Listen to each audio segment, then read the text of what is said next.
Alors, un logiciel permissif, effectivement, on en parle de plus en plus souvent, parce qu'il y a des affaires qui ont un peu défrayé la chronique. C'est un outil informatique, souvent utilisé comme un logiciel de caisse, qui va, pour certaines entreprises qui vendent au détail des produits, on a des pharmacies, on a des restaurants, on a vraiment toutes les activités détaillantes possibles qui peuvent effectivement utiliser ce type de logiciel. Et donc, c'est un outil qui va permettre d'effacer, d'annuler des ventes en caisse et en informatique, avec en gros des traces qui sont complètement supprimées et qui rendent très très difficile le contrôle et la constatation qu'il y a du chiffre d'affaires qui a été effacé de la comptabilité de l'entreprise.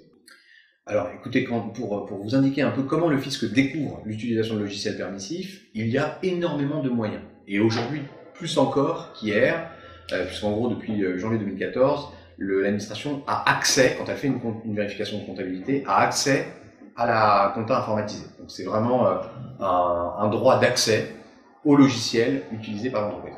Donc vraiment, il y a déjà ce moyen très simple qui existe depuis le 1er janvier 2014 et qui est déjà très violent. Ensuite et surtout, ce que fait l'administration pour aller détecter l'usage de logiciels permissifs, on va pouvoir dire qu'il y a 3 moyens. Premier moyen, contrôle inopiné dans l'entreprise. Toc toc toc, bonjour, on vient chez vous, on fait un constat physique de l'utilisation de différents logiciels et on va donc tout copier sur des CD non restrictibles pour avoir la trace de l'utilisation de ce logiciel. Ça c'est le premier moyen. Un moyen donc très intrusif. Vous avez un moyen encore plus intrusif qui est la perquisition fiscale. L'administration va demander l'autorisation à un juge, en catimini, sans vous le dire, de venir chez vous et un jour on va débarquer chez vous en consultant et en photographiant, je dirais, l'ensemble de vos moyens d'exploitation, y compris informatiques. Et donc on aura la trace de cet usage.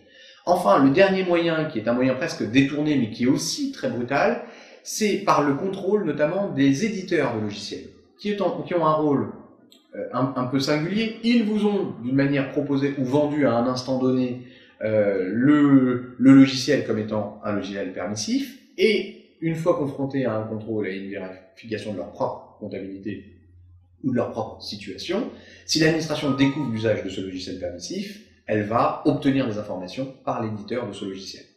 Donc un seul conseil, si vous avez un logiciel permissif, supprimez-le. Surtout depuis le 1er janvier 2014.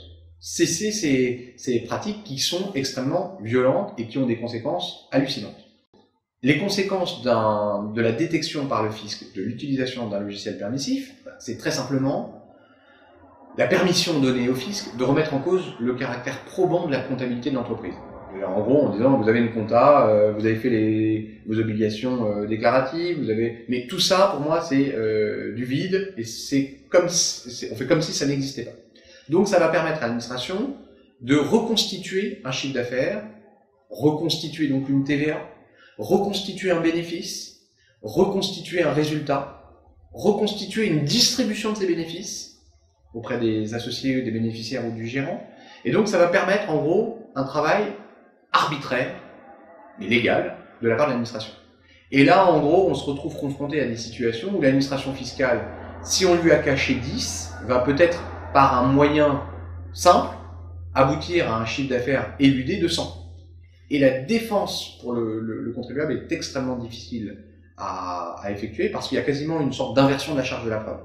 Comme votre comptabilité n'est pas nickel, comme on a remis en cause le caractère probant de votre comptabilité, c'est à vous de démontrer que vous n'avez fraudé que de 10 et non pas de 100. Ce qui est en gros une mission très très difficile à faire. Les implications sont pour l'entreprise, mais également pour le dirigeant, pour ses associés qui sont considérés comme bénéficiaires des sommes, des pénalités dans tous les sens, 40%, 80%, et éventuellement un risque de fraude fiscale pour les dirigeants poursuivis. Donc c'est plutôt très violent.